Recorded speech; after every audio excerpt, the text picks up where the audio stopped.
रहमान अस्सलाम वालेकुम। आज 10 जून बरोज़ जुम्मा हम बात करेंगे। आज IMF का बजट पेश किया गया है और ये पाकिस्तान की तारीख़ का पहला बजट है कि जिसमें कोई भी उसकी अपोजिशन करने वाला नहीं है और बड़े खामोश तमाशाई बनकर वो जो लोटे थे, जो पाकिस्तान तहरीक इंसाफ के लोटे थे, वो वहाँ पर बैठे रहे और उनको पता है कि उनको मराआत दी गई हैं, उनको आगे आगे जो पाकिस्तान मुस्लिम लीग नून की तरफ से टिकट भी मिल जाएगा। इस वजह से किसी ने भी अपोज़ नहीं किया, कोई शोर, कोई शराबा, कोई हंगामा, कुछ भी नहीं था और वहाँ पर खड़े होकर मिफ्ता इस्माइल तकरीर करते रहे। और जो माहिरीन हैं माशियात, उनका ये कहना है कि ये पाकिस्तान की आवाम का बजट नहीं है, ये IMF का बजट है। और कुछ लोगों का ये कहना है कि ये जो बजट आज मंजूर किया जा रहा है ये इनके बस में नहीं है और हर महीने इनको अलग बजट बनाना पड़ेगा, तब जाके ये पाकिस्तान को चला सकते हैं। उस पर जो सीनियर सहाफ़ी हैं, जो हमेशा बड़े ही पाकिस्तान के मंझे हुए माहिरीन माशियात को अपने प्रोग्राम्स में बुलाते हैं और पाकिस्तान की मईशत को डिस्कस करते हैं, वो कैसे इस बजट पर और जो आज जो कुछ किया गया है इस पर मायूसी का शिकार नज़र आते हैं और वो ये समझते हैं कि इस बजट से आवाम को कुछ नहीं मिला। बड़ी अहम 2 पॉइंट्स मैं आपके साथ शेयर करूँगा। पहले हम आज का जो बजट है उसके ऊपर बात कर लेते हैं कि ये बजट इनकी तरफ से जो पेश किया गया है ये है क्या। फिर एक एक पॉइंट को हम डिस्कस भी करेंगे और फिर जो इस बजट के हवाले से जो सीनियर सहाफ़ियों की तरफ से और वो जो एक वक्त था पाकिस्तान मुस्लिम लीग नून के साथ खड़े होते थे, उनको भी अब अंदाज़ा हो गया है कि ये पाकिस्तान को डबोने के मुतरादिफ़ है ये बजट पेश करना और ये इस इम्पोर्टेड हुकूमत के ख़ात्मे की पहली कड़ी है जो ये बजट पेश किया गया है। वफाकी वज़ीर ख़ज़ाना मिफ्ता इस्माइल ने माली साल 2022-2023 के लिए 95 खरब हुजम का बजट पेश किया। उस बजट में जो उसके चीदा नुकात हैं उसमें यह कहा गया कि कुल अखराजात का तखमीना 9,502 अरब रुपए है। कर्ज़ों की अदायगी की मद में 3,144 अरब रुपए रखे गए हैं। पब्लिक सेक्टर डेवलपमेंट प्रोग्राम के लिए 800 अरब रुपए रखे गए हैं।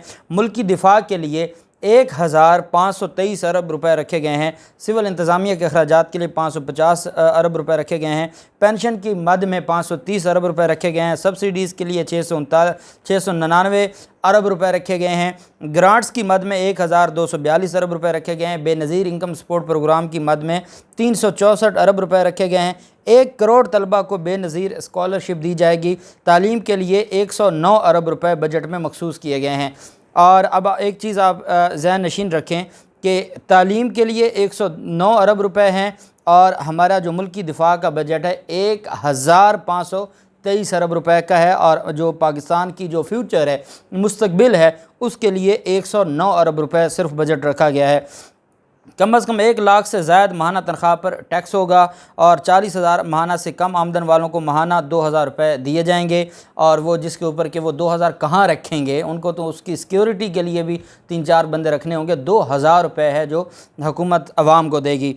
1600 सीसी और इससे ज़्यादा की गाड़ियों पर टैक्स में इजाफ़ा किया गया है। सोलर पैनल की दरामदात पर सिफर सेल्स टैक्स आयद होगा। माहौलियाती तब्दीली के लिए 10 अरब रुपये रखे गए हैं। इसी तरह उन्होंने जब मिफ्ता इस्माइल ने अपनी तकरीर का आगाज़ किया तो उनकी तरफ से ये कहा गया कि वफाक की तमाम इकाइयों की नुमाइंदगी है, लिहाजा मुल्क की मईशत के बारे में किए जाने फ़ैसलों को कौम की वसी तर हमायत हासिल है।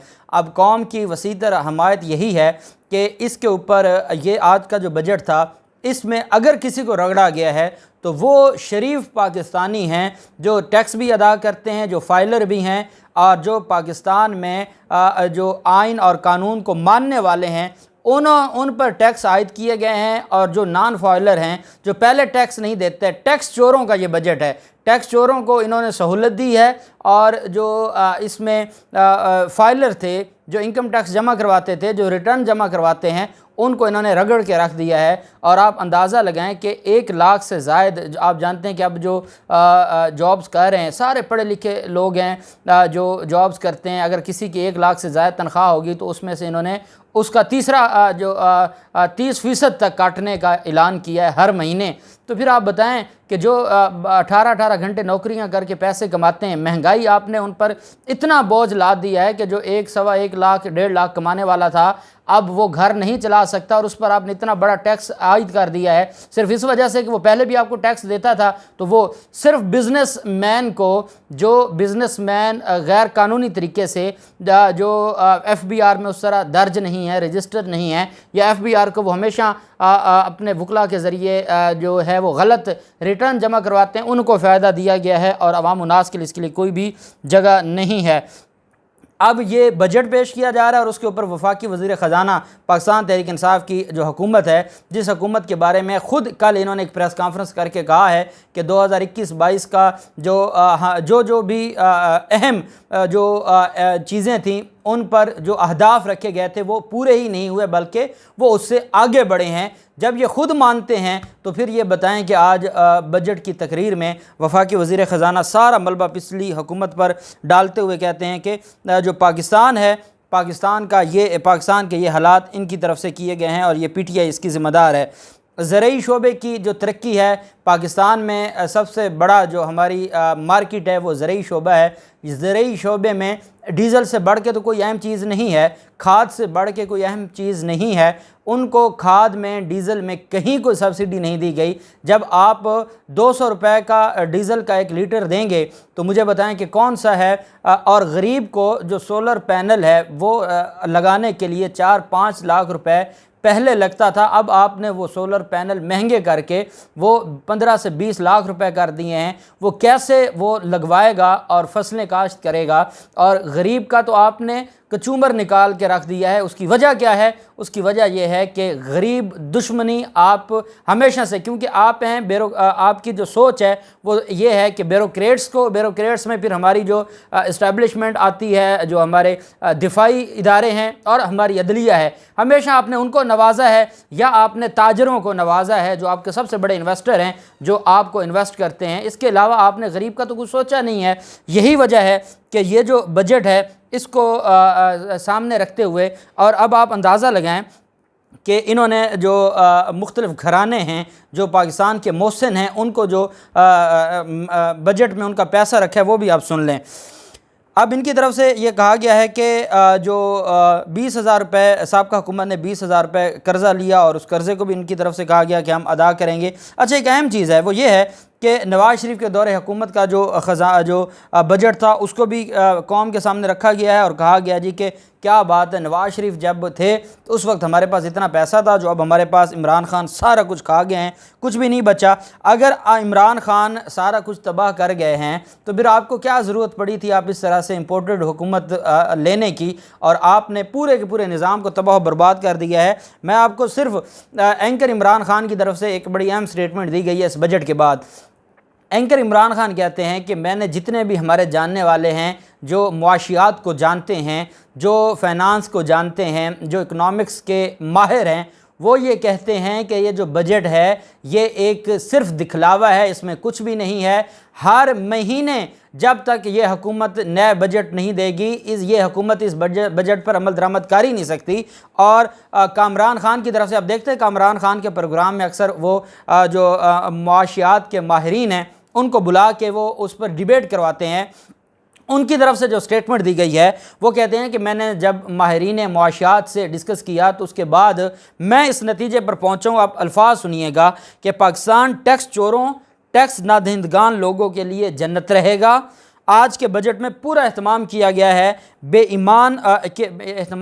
है ईमानदार टैक्स दहिंदा तबकात का कीमा निकाल दिया गया है। लगता है पाकिस्तान में ईमानदार साहिब सरवत होना एक जुर्म होगा और ऐसे तमाम अशखास को इजाफी और नए टैक्सेस की जंजीरों से जकड़ दिया जाएगा। ये कामरान खान की तरफ से स्टेटमेंट आई है। मैं आपको एक बात बता दूं कि ये जो बजट है इसने किसको फ़ायदा दिया है? इसने फ़ायदा दिया है वो जो टैक्स चोर हैं। इसने, क्योंकि वो ये जितनी भी हमारी हुक्मरान तबका बैठा है ये सारे टैक्स चोर हैं, ये टैक्स नहिंदगान भी हैं, टैक्स चोर भी हैं, ये कर्ज़ चोर भी हैं, ये रियासत का कर्ज़ खा कर भी बैठे हैं। इन्होंने उनको फ़ायदा दिया है और अपने ताजरों को जो अपने गोदामों में पैसे रखते हैं, बैंकों में पैसे नहीं रखते, अपने गोदामों में पैसे रखते हैं, उनको फ़ायदा पहुँचाते हुए ये बजट मंजूर किया गया है। और फिर आप अंदाज़ा लगाएँ कि जो ब्यूरोक्रेसी है उनकी तनख्वाहों का देख लें, दिफाई बजट को देख लें, आप अदलिया की तनख्वाहों का देख लें। ये क्यों सिर्फ उन लोगों को नवाजते हैं जो ताकतवर हैं, जिनके पास अख्तियार है। इनको पता है कि गरीब मैक्सिमम क्या करेगा कि वो महंगाई से बैठता बैठता बैठता मर जाएगा। गरीब इनको पता है कि कुछ नहीं बिगाड़ सकता, लेकिन इनको पता होना चाहिए कि जब इंसान के ऊपर ऐसा वक्त आ जाता है कि उनसे जीने का हक छीन लिया जाता है, जुल्म फिर जुल्म है, बढ़ता है तो मिट जाता है। एक वक्त ज़रूर आने वाला है और ये सारी की सारी अवाम इनके सामने खड़ी हो जाएगी अपना हक लेने के लिए। जो इस मुल्क के मालिक हैं उनको उनका हक नहीं दिया जाता, जो इस मुल्क के मालिक हैं उनके लिए जगह कोई नहीं है। 109 अरब रुपए आपने तालीम का बजट रखा है, सेहत का बजट भी आपने इससे थोड़ा सा बढ़ाया है, और बेसिक जो ज़रूरियात हैं अवाम की वो तालीम और सेहत है। जो कौम तालीम और सेहत को सामने रखती है वही कौमें तरक्की करती हैं। जब आपने सेहत और तालीम का बजट ना होने के बराबर रखा है और फिर आप आप नहीं चाहते कि कौम बाशऊर हो, आप नहीं चाहते कौम तालीम याफ्ता हो, क्योंकि बाशऊर होगी, तालीम याफ्ता होगी तो आपको ललकारेगी। आप गलत काम करेंगे, आपको रोका जाएगा, आपसे पूछा जाएगा कि आप कैसे कर रहे हैं। यही वजह है कि आपने अवाम का और जो नौजवान हैं उनका गला घोंटने के लिए आपने ये बजट बनाया। दोबारा आप उनको लैपटॉप देंगे, दोबारा आप वो सारा कुछ करेंगे जो पहले आपने किया,